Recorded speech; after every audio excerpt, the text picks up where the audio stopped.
Hello, hello. Happy Monday, everyone. Welcome to this week's episode of The Bold Leap. If this is your first time joining, I'm Lisa McPhee, and I am the host of this weekly show. And today I'm super excited to welcome my friend, Joelle Prochera. Joelle and I met. I feel like we met on the internet. We did, yes, and we've become great friends, and I'm so excited to have her here today. Before we get started, I just want to make sure that we're live and our tech is working. If you can hear us and you can see us, then please let us know. Okay, it's working. Everything's working. All our tech's working. Everyone can see us. Amazing. All right, Joelle, since this is the first time we are chatting on this show, can we start by you introducing yourself and telling us a little bit about you and the work you do in the world? Oh, yeah. See, I was ready to talk all about where I came from, but what I do today. We're gonna talk about that, I promise. Okay. Yeah.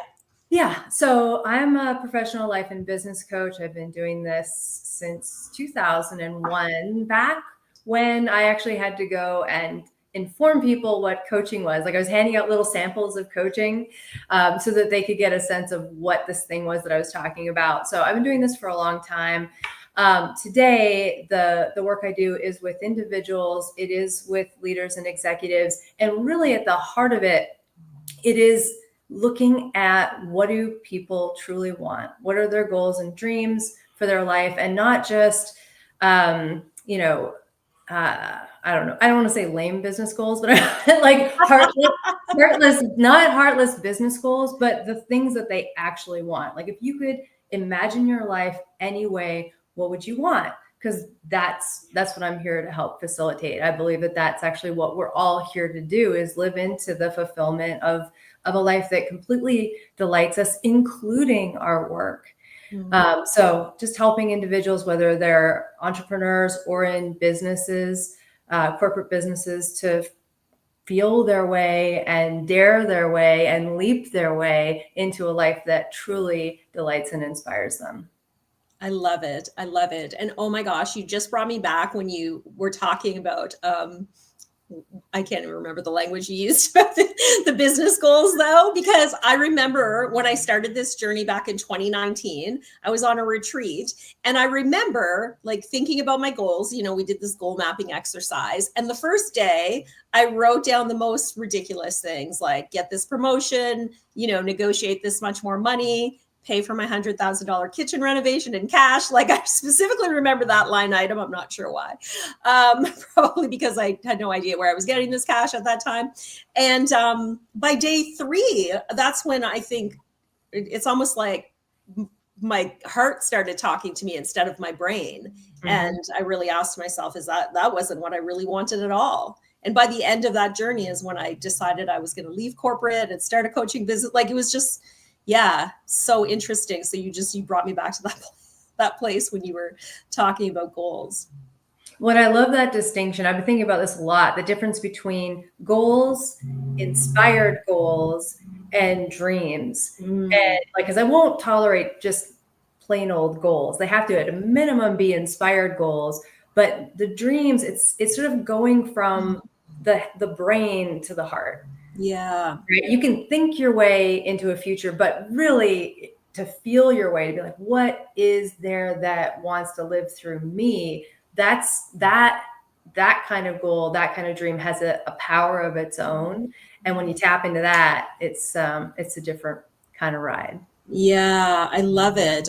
There's so many places we can take this conversation. But why don't we start with you? Because I really want the conversation to be about you and your journey and your transformation. How did you come into this work? Because I think you're probably one of one of my coaching friends who's been doing this the longest. I mean, I'm sure you've had many different iterations of your business. So can you take us through kind of, how you even knew to start such a thing in 2001? Mm-hmm. Was there something going on in your life? How did you come to find yourself in a position of coaching?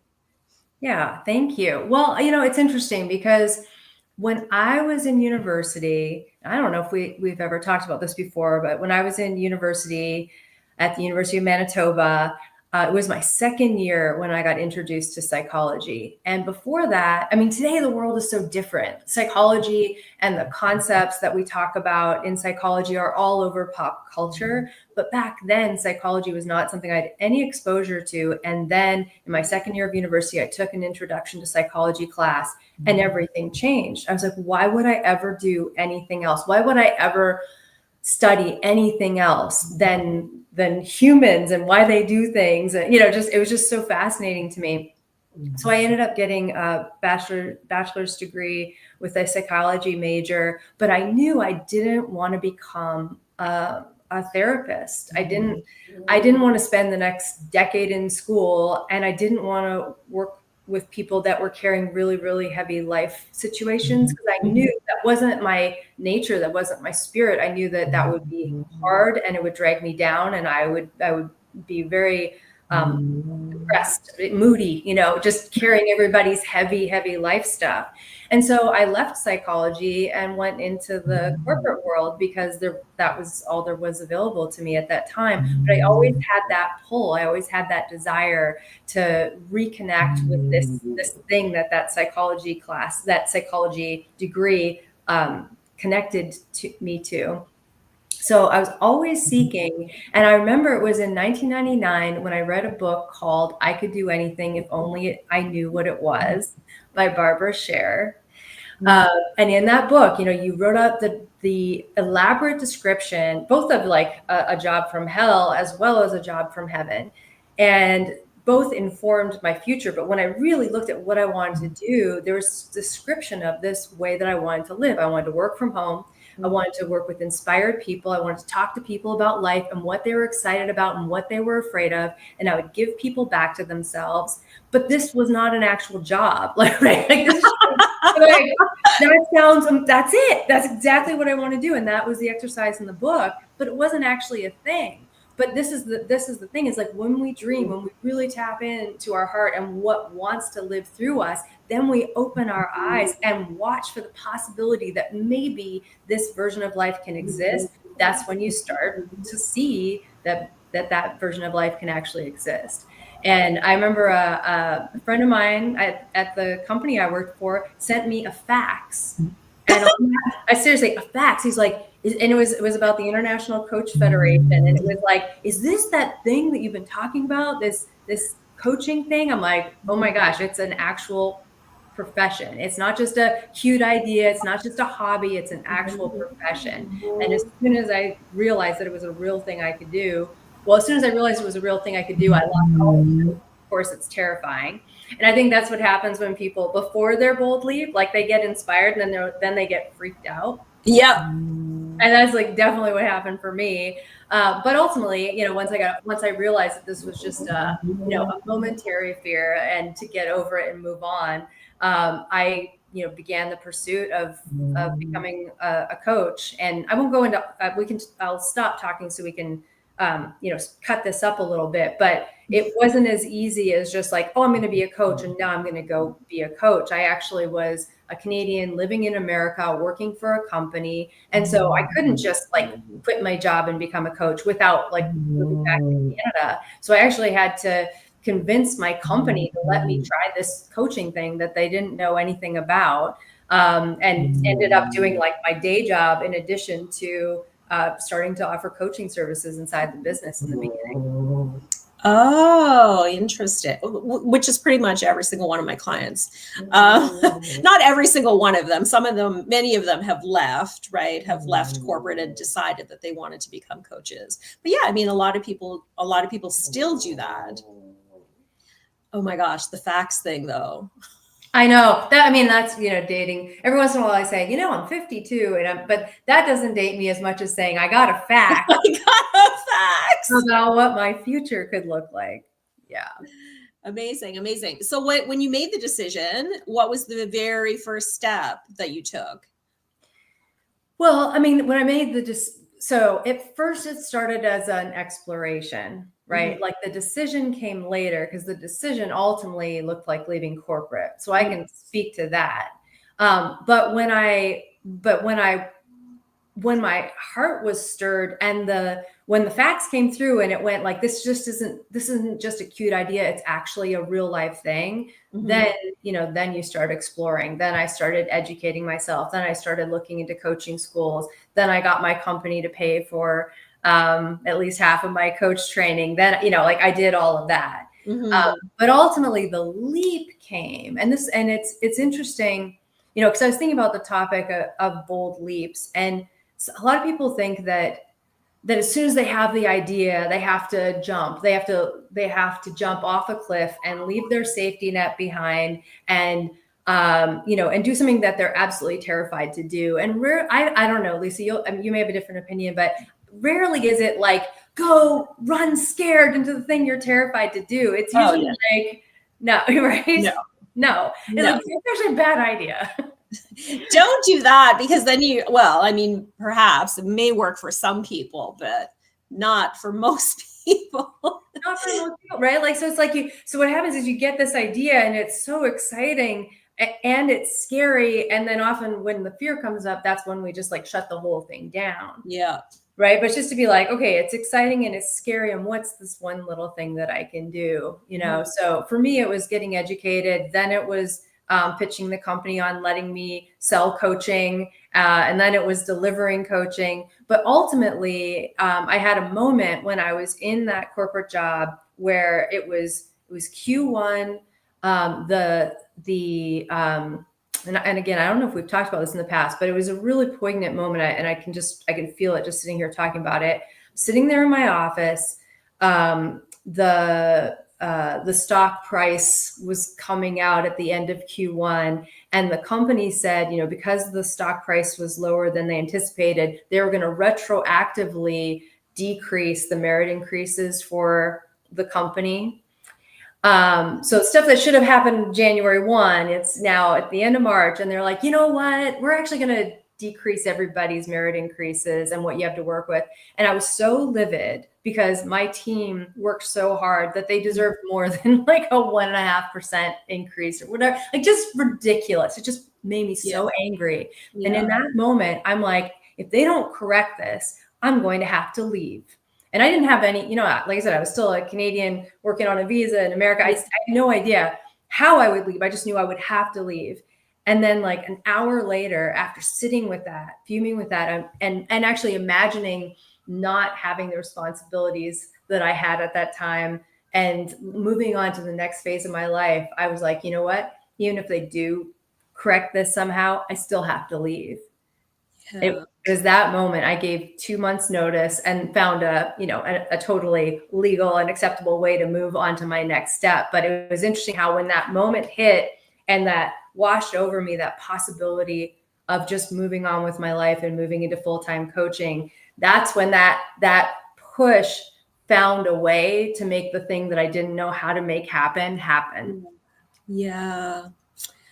It's so interesting. I think that we all, like anyone, I think everybody's probably had those defining moments of their life, right? Where for you, it was like, that's what was going on. For me, it was my cousin passed away, and just that whole, he was so young, and it was just so tragic that I knew my life had to be different. Mm. And it's so interesting because once you have that moment, like it's like something switches inside of you, and you just can't go back, and you don't know your way forward, but you can't go back. Mm-hmm.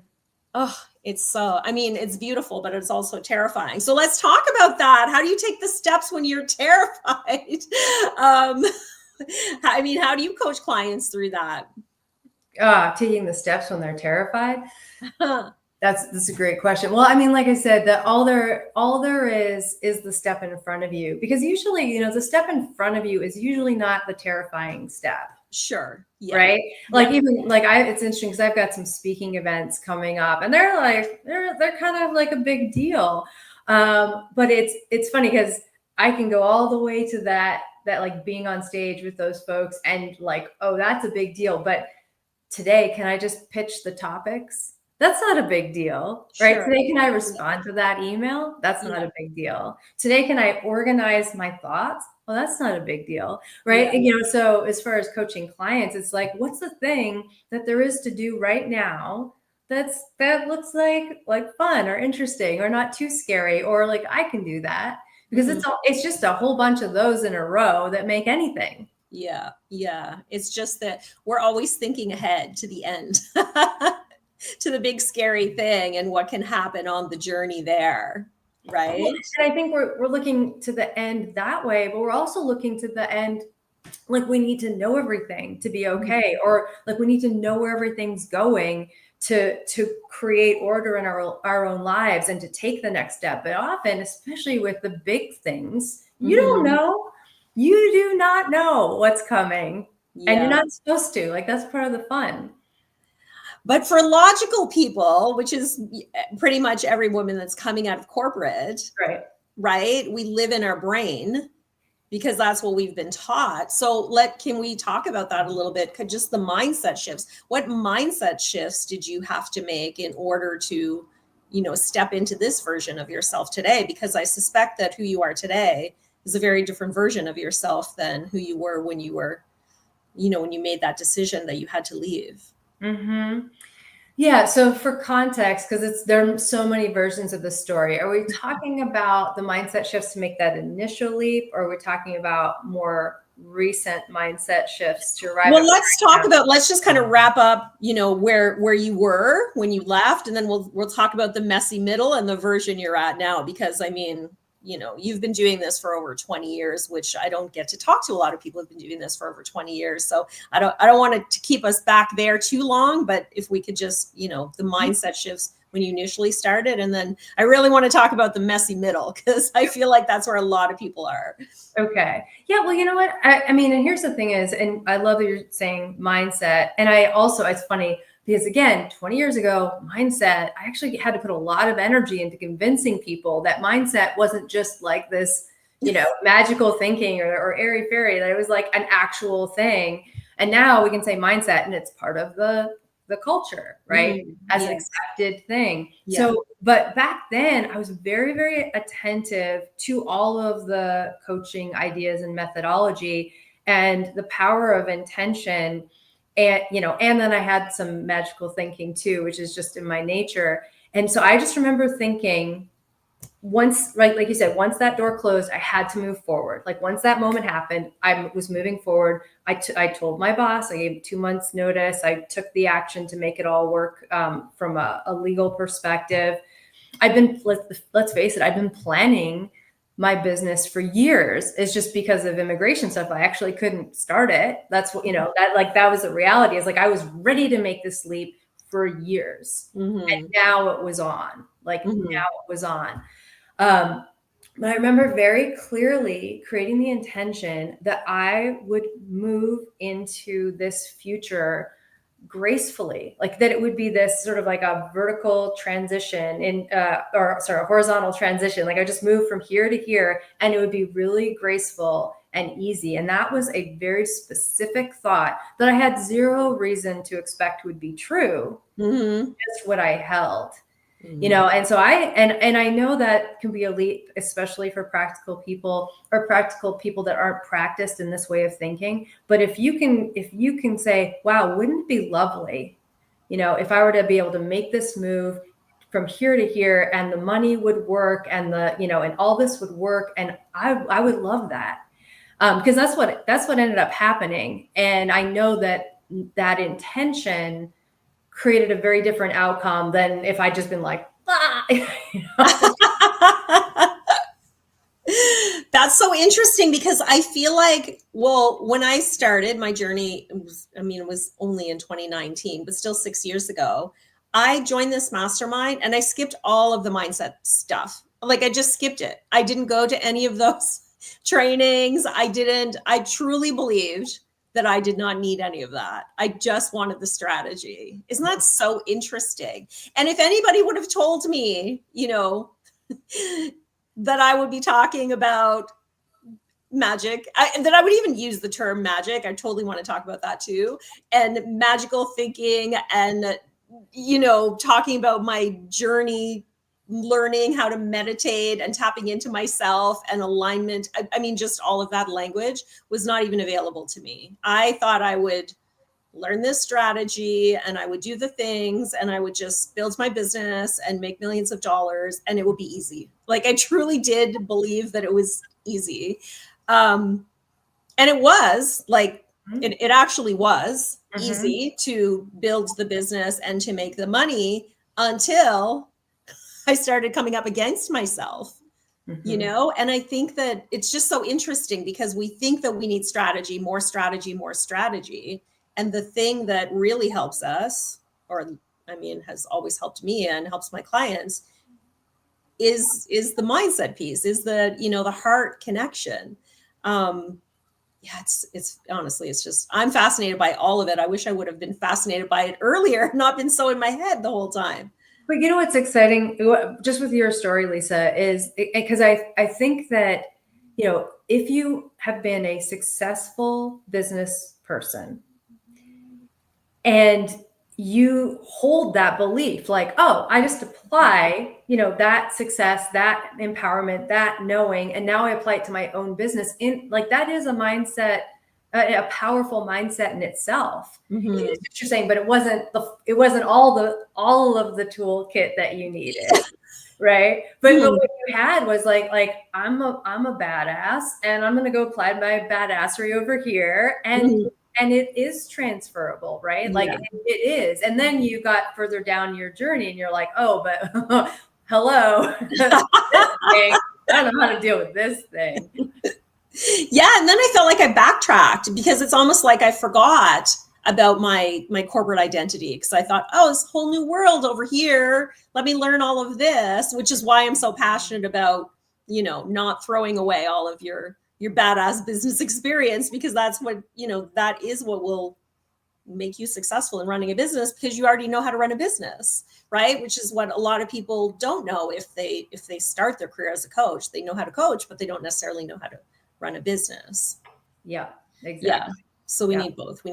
Okay. I want to talk about the messy middle now, because when I met you, I don't even remember how long ago it was now, but a couple of years anyway. You were just very different than you are now. I don't know if we've ever talked about this, but I think you were in the middle of launching your website, or you were talking about launching your website, and you were just in a very different place. So can we talk a little bit about that journey? Do you remember where you were in that place? Well, I know that you saw me as being somewhere, because you've said it a couple of times. Yeah. So I'm not, because you were I'll tell you why, because you were presenting yourself. Okay, to be fair, I only know you from your online persona. Well, now I know you because we've talked. But at the time, we were in this mastermind. We were both learning how to use LinkedIn and navigating, how we're presenting ourselves. And you were like really from the outside killing it, right? Like you got all of these accolades, and you just done all of the things, like just as an outsider looking in. And then when I talked to you in person, you were much like you are now. You were very intuitive, very connected to yourself and your heart. And I learned so much from you. But I was thinking that you were going to be, I'm just going to say it, like you were going to be this really like buttoned up, like conservative, like just business coach, executive, like typically how I would, if I wasn't a coach, how I would think an executive coach would look based on what I knew from hiring an executive coach when I was in the corporate world, like somebody who is chosen by the corporation and paid for by the corporation, if that makes sense. Right. And then when I talked to you, you were very just connected and spiritual, and really, you took breaths and you centered yourself, and you made me get centered. And I didn't even know what you were doing, but you were just doing it by being, and I didn't even know how to be. So yeah, that. That is so helpful because I've thought about what you said. It's like, Joelle, I don't even know what you were. I'm like, what do you mean? So this is helpful. Thank you. Yeah. So let's see. What do I want to say? So I'm glad I presented well. And what I can say is I've been on my own journey. I mean, when I started coaching, I called myself an executive coach, and I'm gonna come clean here. I called myself an executive coach because I saw a survey and it said which coaches make the most money, and it said executive coaches make the most money. So I'm like, okay, then I'm an executive coach. And it's funny because 20 something years later, there's some point where it's like, dude, you are the thing. I know you were like trying to be the thing, but somewhere over 20 years of doing it, you've arrived. It's okay. You don't have to try so hard anymore. Right. Like, you are the thing. And so what I think has happened is I have always had this intuitive, soft, dreamer, very, very, very bright spirit in me. And it's really how I live my life. You know, my life is dream after dream fulfilled in the most astonishing ways. That is the story of my life. And that is like how I navigate everything. And there was something about that professional persona, the corporate coach, that was going to keep me safe. That was gonna make sure that I could always feed myself, you know. And there was also something about respectability. So I think it was about money. It was about safety. But what happened when, Lisa, when we met, I was just coming out with my new website and my brand. And I was talking about magic. And if you go to my website, sparkle falls out of it. Like, and it's almost like I came out really hard with magic because I have a book that I have in the works that's very important. It's actually my life's work to talk about the wonder of the universe and how to navigate it. But on that website, it's almost like I came out hard with magic, and then I got to pull back a little because I am a practical person. I meet people where they at. It's at where I meet people where they at. I meet people where they're at. It's not all like magic, magic, magic. But what happened when I came out with that brand was it gave me permission to completely show up as myself. Because if anyone hires me and they've seen anything that I've done, they know all bets are off. They know that I'm going to ask them what they believe in, and I'm going to ask them if they're willing to try, you know, if they're willing to believe in their dreams, and I'm going to ask them if they're open to a spiritual conversation. It's okay if they're not, but most of the people that find me now, they're like, some type of connection to something bigger is part of what they're looking for. You know, but there was a time where all of that had to stay partitioned away. Like there's the, hi, I'm a business coach. And then there's like, hey, here's how life works. But I'm not going to tell these people how life actually works, because like, that's the fluffy stuff. And now it's like, hey, everybody come to the party. I love it. I think people are more open to the fluffy stuff now, though. I think they are. They are. And it's almost, here's the thing is, they are. And like I said, I meet people where they are. So I'm not putting anything into the space that someone isn't asking for, but I'm surprised how much people ask for. I'm surprised at who asks for it. People that I would never imagine would be interested in this. And they're like, please, please, please give me more. And I remember here, I'm just going to share this because I'm having a flash. Back when I was in my 20s, I remember going to business networking events and just being like, hey, you know what? I'm going to try leaning into some of these conversations that I want to have, like about spirituality or about whatever, just anything that's unseen, right? And what I found was that everybody wanted to have that conversation. Right. It was almost like by being interested or open, suddenly people were coming to me, telling me stories about how their dead grandpa sent them a message, or how, you know, they believe in this. And I realized that I thought that I was the only one that believed in anything, but everybody kept coming to me as a reflection of that there's something more here than what meets the eye. Mm-hmm. And that was 20 plus years ago. So Wow, that's so interesting. That's so interesting. So in the last like few years, I feel like you have gone through a lot of changes. What would you say has been the biggest change, like for you, not just for your business, but like for your personal growth, and how has that helped your business, or how has that changed your business? oh, well, honestly, I mean, I'd say the biggest change in the last, I'm going to preach this, the biggest change in the last couple of years was going through menopause and then finding out that getting hormonal support made a difference in my well-being. So I am going to say that because I'm somebody that doesn't take a pill, doesn't like take aspirin. Like I never did anything like that. Mm. And when I went through menopause and did not realize that, I was like, okay, you have a year and then it's over, and then you have a life of freedom. Like that's what everybody told me. I know. That's what I'm just like, and then it's just like, okay, so now I'm past that phase. But what happened for me was actually like, as somebody with every tool in the world to create well-being, peace, alignment, passion, excitement, a great life, I was having a very hard time accessing any of that because of the way I was feeling. And it wasn't until, a number of different conversations and then the renaissance that menopause education is having right now that I found out that actually estrogen was going to help my brain.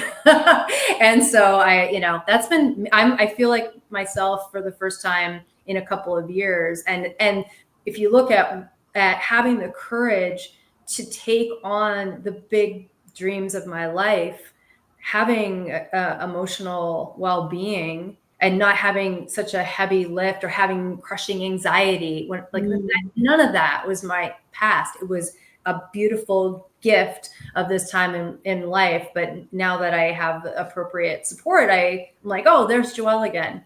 Hi, I like you. Let's go do things.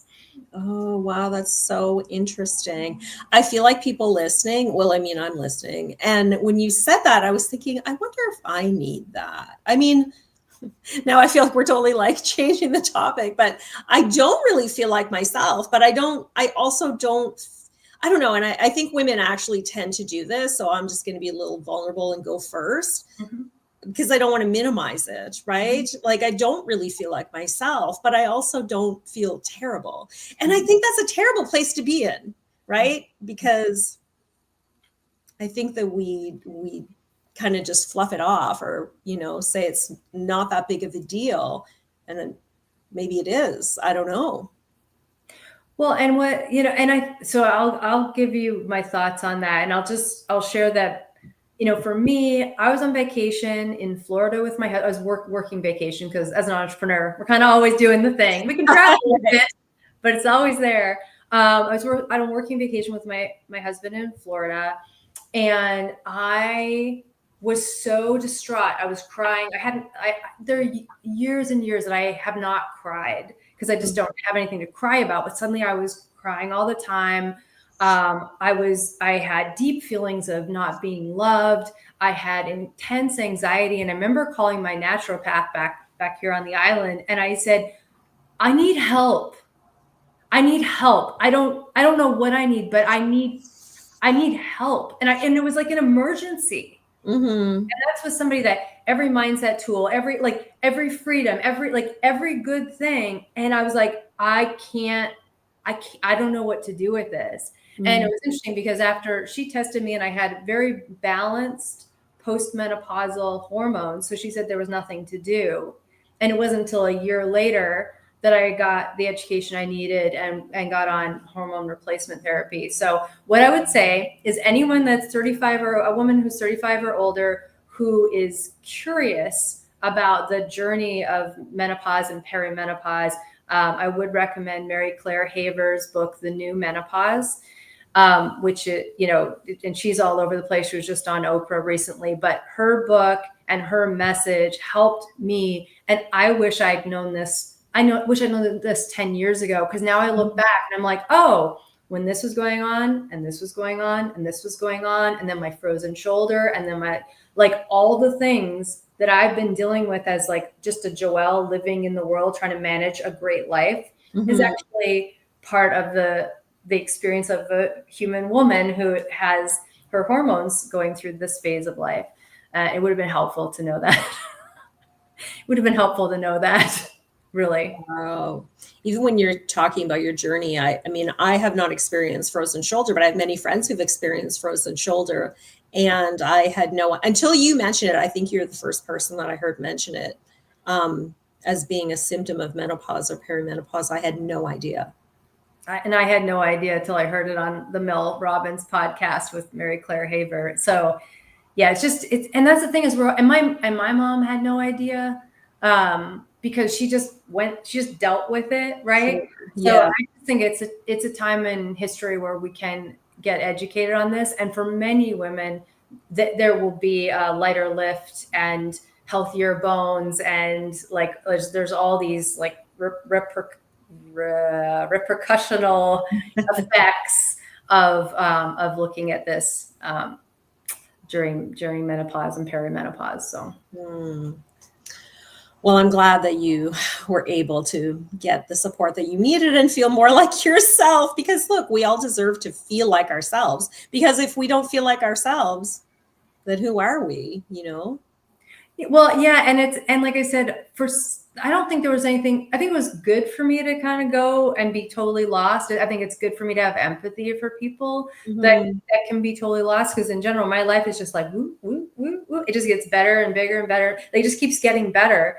And so it was very surprising when suddenly it was like, it is not better. This is not the Joelle program. I don't know who changed the channel, but I'm not okay with this. So yeah. Wow. All right. So what does success look like for you now in this season of your life and in this season of your journey? Yeah. See, and everybody at home should ask yourself this question, because when you take the time to think about it, something like you actually connect, and then you create from that attention versus being an autopilot. Thank you for that. Thank you for that question. So now I get to look in, because success it's always a shifting thing, and it's something I feel in any given moment. So I have over here, at the beginning of the year, I did this thing called New Year's Yay, and I took people on a journey into their future, and I did that on myself, of course. And when I went into the future, I met my future self. She was so proud of me. She said I totally rocked it in 2025. And she told me that the fun way is the way. So for me, as I'm looking to the future and what success looks like, it has to be fun. And it sounds sort of radical to be like, well, no, it has to be like hard work, or it's like, well, yeah, sure, and fun, because for me, success is living the life I want to live joyfully. And anything that's like, well, I want that over there, but it's going to feel like great oppression and misery. It's like, that ain't it. Yeah. That ain't it. So living my life joyfully is priority. And then, I've got a financial goal that's up there on my wall, because it's just the year to have a financial goal. I'm actually re-entering the public, I would say. So like, success is to successfully feel my way and grow my way into, I've had a couple of public speaking events. I've got some big ones coming up. I'm launching something called the Conscious Money Book Club. And to have just to have my energy out and be exposed to a whole bunch of people versus the one-on-one, because I love one-on-one. It's so snuggly and lovely. But to be back to putting my energy out there for more mass consumption, super scary, but super what's needed right now. Right. So I'd say for me, success is have fun, step into the future that's calling me with as little thrash as possible, just to keep growing and feeling into it. I'm just looking. Yeah. Yeah, and then there's some things I want that I'm actually not going to throw into the mix right now. But the way I've looked at my life right now is a few months ago I was looking into the fog. So success is always okay here. Sorry, this is full on Joelle, everybody here. So success success is being in alignment with my soul. Mm, Success is stepping into the moment that I'm being asked to step into by my higher self always. That is the only path for me at this point in my life. Okay. And so what that looks like, a few months ago, it was like I was looking out into the fog. I have to take this step into the fog. mm, Then like a month ago, it was like I have to take this step into the fog, but I can see the sun shining behind it. Like I can see that it's actually really bright out there. mm-hmm. Now it feels like the fog is clearing and I'm stepping out into a very much more public experience and service, fully authentically, and act with the financial goal, but actually where we're going, I don't know. But Mm. the fun way is the way. I love that. Fun's one of my core values. I didn't know So, yeah, I lead with fun. People have me in their phone as queen of fun. I mean, it's a thing. It's a whole thing. So I love that you said that. And I'm curious as you look out into where you're going and the sun is shining, that. is that are you feeling excited or are you feeling terrified? Yeah, I mean, so I am feeling curious, open, very present, and I've told a couple people recently that my spiritual edge right now is feeling through the fear and anxiety about being more public. Mm, So about doing events and holding groups and just getting more comfortable. When I was 25, I begged to be on stages. Like I was like, yeah, I'm gonna do the thing, uh-huh. and now I am like not that. So it's just very interesting to be like just moment by moment growing into the comfortable, confident version of myself that can handle the bigger or scarier things. So I'm anxious, but anxious, bordering on sometimes super scared, but also like can't wait to see what's coming. Love it. Love it. No, I was just curious because sometimes I think we get on these shows and we put ourselves out there and we tell our stories, and the people who are listening think that we're not scared. you know, People say to me all the time, "Oh, you're so confident and also terrified." I mean, sometimes, but I think, it's important to know that we are safe and learn how to create that sense of safety for ourselves so that we can go out and do the big things. Mm-hmm.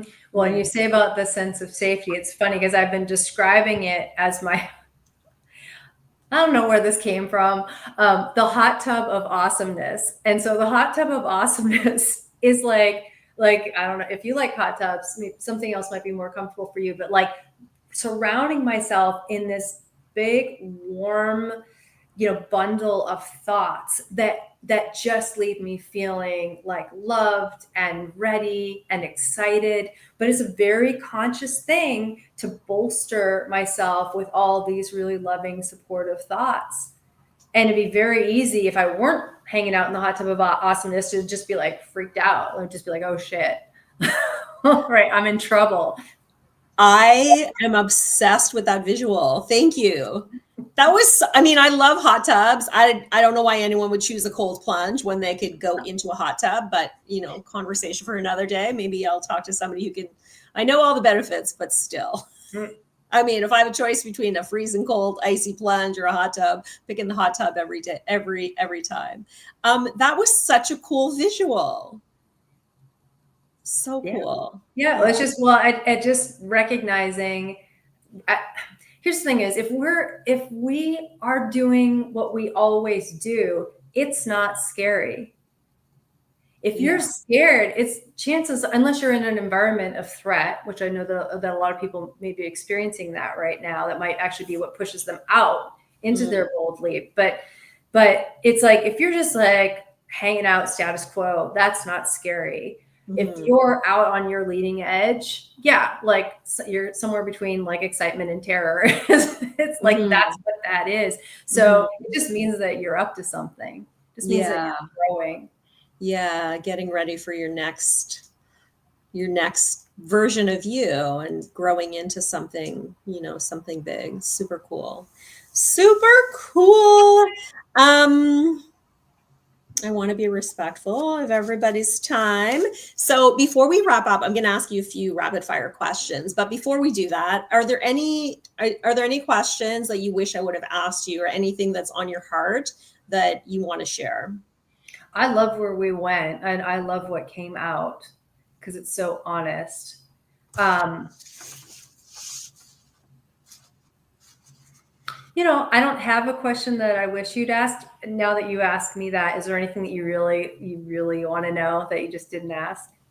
Oh, no, I ask anything that comes up for me. Like, I don't even really, when I get on this show, I just see where it takes me, like I always have some things in front of me, but I never look down at the sheet of paper ever, because I'm always talking to people who are interesting, and I really just feel into it. And I'm so grateful that I'm in a place where I can do that, because, as I shared with you 5-6 years ago, I would have asked you every question on a sheet of paper that someone else would have written for me. I would have just been too afraid to even do my own thing and shine my own light. So yeah, thank you. Thank you for that gift. Okay, a few rapid fire questions. What's one word your clients would use to describe you? Magical. I love it. I love it. I love the word magical. Like, I'm obsessed. We should do a whole show on magical. That'd be so fun. Morning routine, calm and quiet, or up and at 'em? Calm and out in nature. Oh, I love that. I love that. I can't be out in nature because it's still practically snowing here. Anyway, I digress. Your favorite coaching tool or practice you can't live without? Oh.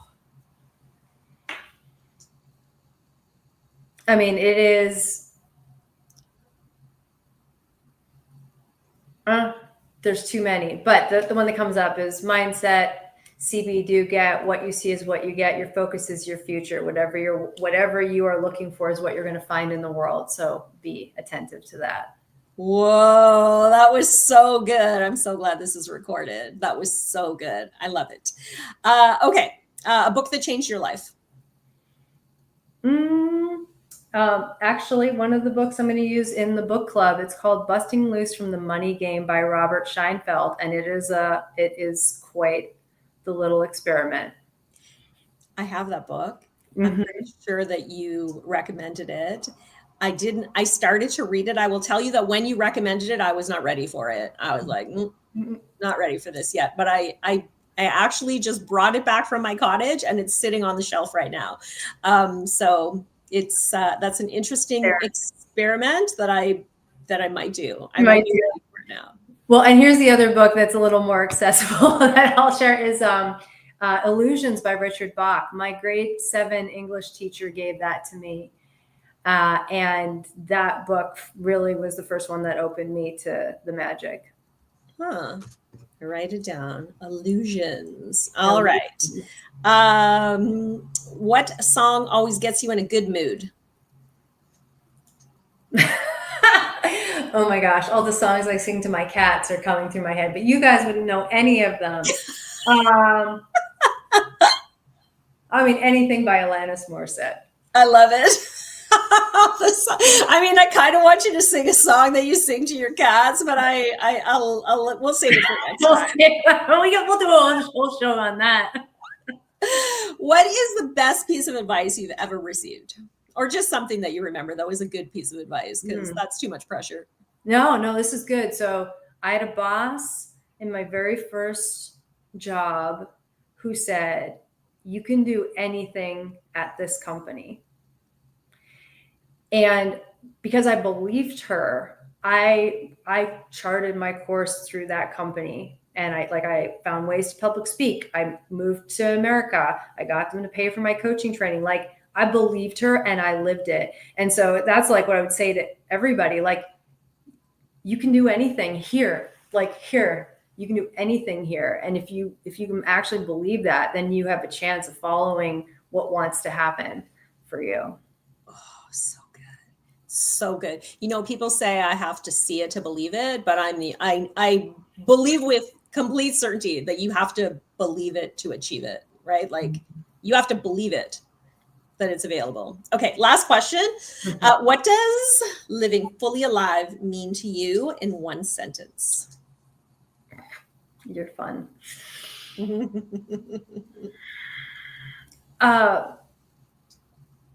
Walking my path of truth connected to my soul. Love it. Love it. Oh my gosh, Joelle, thank you so much for hanging out today. Where can everyone find you? How can we connect with you? What's the best way to get in touch with you? Is there anything going on in your world that you'd like to promote? All that. Yes. So you can find me on LinkedIn, Joelle Prochera, Prochera. Love to connect with you there. You can find the sparkly, awesome coaching website at www.coachjoelle.com. And there's lots of fun things there, and you'll become part of my world. And the other thing is that I will just share, it's this Conscious Money Book Club. I'm hoping to launch it in June, but it's 90 days, 3 books, 12 weeks of challenges to transform your relationship with money. And it's not about saving and spending and investing. It's about money as an experience in consciousness. And it just changes your relationship with all of life when you're not oppressed by money. So if anyone is interested in that, I'd say just email me, Joelle at coachjoelle.com, and say, like, show me the money, and I'll make sure that I email you when I've got that all set up. I love it. I love it. Well, thank you so much for sharing your wisdom, your story, your energy, your light. I really, really appreciate you. And I had so much fun today. Oh, Lisa, it was so fun. Thank you so much. All right, everyone, have a fabulous day. Enjoy your week, and we'll see you next week. Same time, same place. Have a good one.